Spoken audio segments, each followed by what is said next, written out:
आज हम बात करेंगे एक्विनोफोबिया के बारे में। और ये है हॉर्सेस का जो है वो खौफ, यानी घोड़ों से किसी इंसान को एबनॉर्मल और परसिस्टेंट जो है वो मुसलसल जो है वो खौफ हो।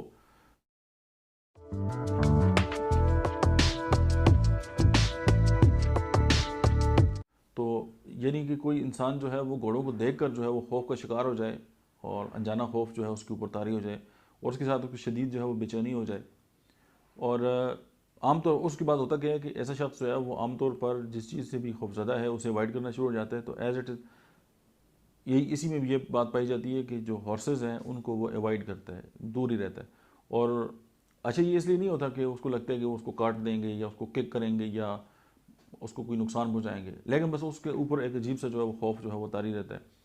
और घोड़ों के अलावा मतलब ये जो गधे हैं उनसे भी उसको खौफ होगा, या खच्चर जो है उनसे भी उसको खौफ होगा। यानी उस जसामत की जितनी चीज़ें हैं उसके जहन में ये बात बैठी होती है कि ये सारी जो है उसको नुकसान दे सकती है। भले उसके अनकॉन्शियस के अंदर एक खौफ बैठा होगा, अब जरूरी नहीं कि नुकसान दे या ना दे, लेकिन उनको देखते ही उस पर पैनिक अटैक आना स्टार्ट हो जाएंगे। और इसकी जो मेडिसिन होगी वो हाइड्रोसायनिक एसिड है और मैग्नीशियम आयोडाइड है। मिलते हैं नेक्स्ट वीडियो में, तब तक आप देखते रहिए डॉक्टर अहमद इजाज़ ऑफिशियल।